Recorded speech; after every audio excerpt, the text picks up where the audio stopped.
Hello there, my friends. This is Eberron, Dungeons and Dragons alternate world. You can't play with regular characters. You got to make new characters for this, at least in Adventure League. So anyway, I was in Adventure League last night, and I got to be a player instead of a DM. That was awesome. Lisa was the DM. She's an excellent DM. I'm going to tell you the story.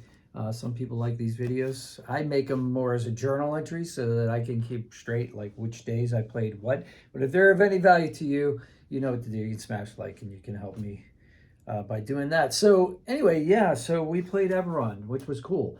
That was interesting because trying to make a character, I wanted to make something that was unique to this storyline. So I ended up being a Kalashtar, and I found a great link. Maybe I'll put the link in the description. I found a great free website where you can create characters. It's called Fast Character. I'm not affiliated with them or anything. They're just awesome, and they don't charge you like an arm and a leg like D&D Beyond does, which, you know, anyway, that's a different video. So yeah, so I made a Kalashtar. And so what's a Kalashtar, right? And why is it different? Well, Kalashtar, apparently there's this dream realm, and the Kalashtar are hosts to spirits from the dream realm, but the spirits are mostly good spirits.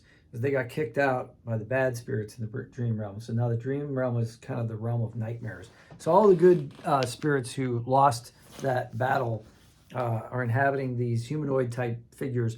Basically, you look like a human. You're tall, lean, generally.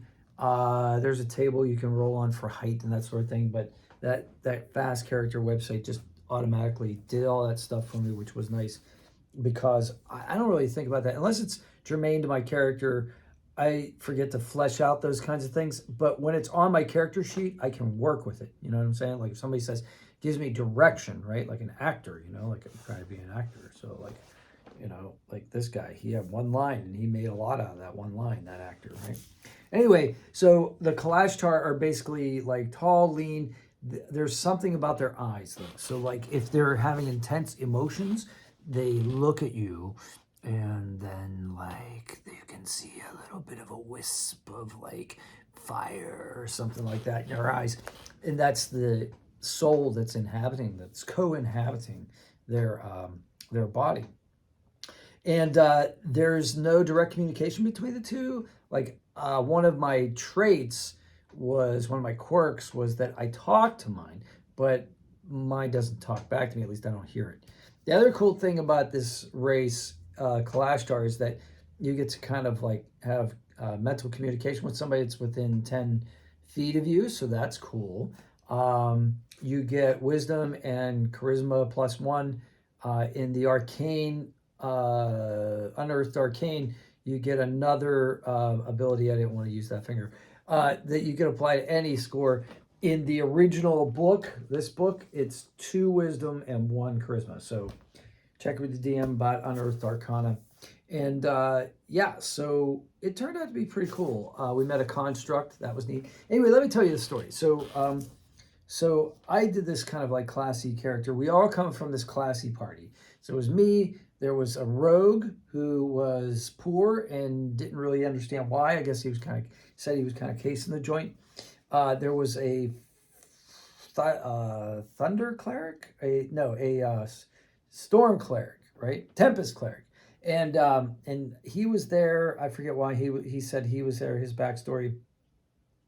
There was a bard who was like a kind of like a local celebrity, not national but local. So that was cool. He played that really well. And then there was somebody else, and I forget. But when it comes up, I'll tell you. And he's a really cool dude. I just can't remember his character right now.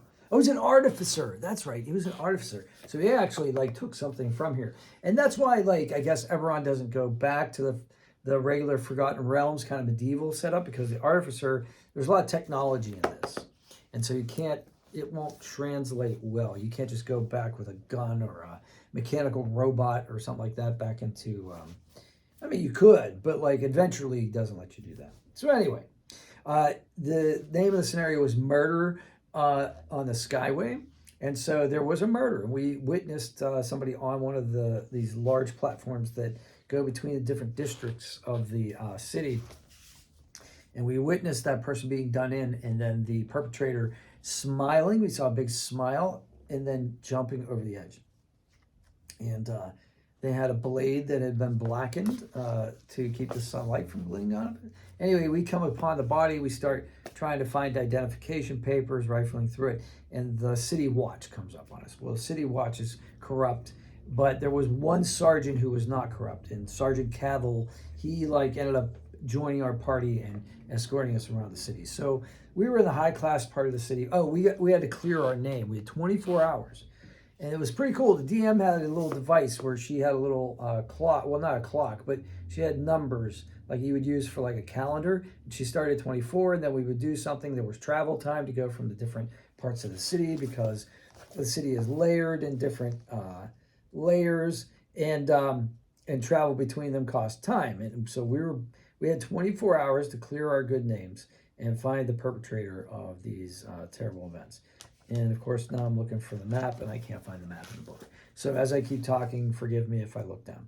So yeah, so basically, we found out that the deceased was a courier from a house that does courier stuff. I think it was called Orion. So like we went to the courier station and we inquired, and the courier person was very nice and gave us some very nice food. It was like a food tour of Eberron. It was really cool. So we had just come from a party where we ate. We went there, and there was all these lush, very awesome foodstuffs. So we ate there too. And then we found out that the message came from a very elite noblewoman named Lobana. So we went to see Lobana. And then she offered us food as well. So we ate it. And it turns out that she told us she was sending a message to her sister, who lived far, far away, so we couldn't talk to the sister, and we couldn't verify it. We knew that she was lying about something, but not exactly what. Very opulent surroundings. She had a book that was signed by the Arch-Cardinal of like some huge, I don't know, some huge like religious faction. And I tried to steal it, and then the guards came out because everything was magically like protected. And I rolled like a 23 on my stealth and or sleight of hand, and it just, yeah. So that wasn't going to happen. So it's too bad. I thought that might be a clue, but it wasn't. So we went to find out, what did we do next? I think we got a clue. Oh, we had other clues. We had a coin that was on the person. It was like a token. It was for like a free drink token at some way down below bar, like real dive bar. And on the middle level, we had the lead to the courier's apartment. So we went to the courier's apartment because that was on the way down to the bar. And we searched his apartment, found another drink token, and his place, he wasn't living well. Lots of empty bottles of libations, and a wreath, a black wreath around a picture of a woman. So apparently his beloved died. Sad story. And so then we went to check out the bar, and we took some of his spare uniforms with us. I had a disguise kit, so I disguised myself as him in the uniform. And I also had minor illusion. So I went up to the bar with one of the drink tokens, put it on the bar. And as I walked in, there were a bunch of halflings in the back who were like, this is basically like the mob, right? So it was like organized crime syndicate. And they came out, and they recognized me, like, you're not allowed in here. You're always causing problems. You're always getting drunk. You're always fighting, blah, blah, blah, blah. So they bought that I was who I was. They let me leave, not before I took shocking grasp to one of them. And we got out of that without fighting somehow. And then I left, took off my disguise, came back in. My other friends were in the bar. We basically found out that we followed the hoods to the organized crime, what do you call them, soldiers, to their boss, who was eating at a restaurant. So we went to that restaurant. The food was surprisingly good. We sat down with him. We ate again. And gained so much weight. Actually, I didn't eat much. I had a couple snacks. I had like gummy bears and stuff in IRL, meta. And then, but I didn't drink any soda pop, so I was very happy about that. So then we met up with the crime boss, and he gave us the name of a thug assassin. We catch up with we go to the assassin's apartment. He's not there, but we find like a stub of a rail ticket, and it says it's going to be in a couple hours, that ticket's going to be valid, or it's like the receipt or something. So we go to the railway station, and that's where the big fight happens. And we fight. There's a construct. There's the smiley face guy, like the Cheshire Cat. He turns out to be a changeling. Turns out the bard was a changeling, because what happened was the bard started in the men's room, shape-shifted into the guy that I disguised myself as, the dead courier, and then he comes out, and I'm like, wait a minute, that, no, because he had the lute still, so I recognized his lute. And then, but he's dressed up like the guy, and he's acting all drunk, and he's going through saying the name of the courier. Where are you? I hate you, blah, blah, blah, blah. So the courier turns, and that's how we identify where he is in the crowd, and comes at us. He has like an automaton that like comes out as a construct. It's like a weird insect looking thing. Ugh. There were school kids there that were going on a trip. So the construct gets to the changeling, our bard changeling, and is going to attack. And I step up with my staff and basically give it like 1 point of damage and just slap it and say, stay away from these kids. And I was a warlock. I was a sorceress. So I had and I was level 1. Everybody else was level 3. I didn't know that going in. And I had like 0 hit points. So thank goodness the fight ends then, because the cleric, the storm cleric, and a couple other people, artificer, and the rogue do damage to the main bad guy and his henchmen. And at that point, the City Watch arrives on the scene, and we clear our names, and we got a magical object, and life was good. The object had something to do with claws. I'll put all the details in separate videos about those kinds of things, because I like talking about magical items and that. Anyway, that was like the second adventure I've ever participated in Eberron. It tied into the first one that Lisa also ran.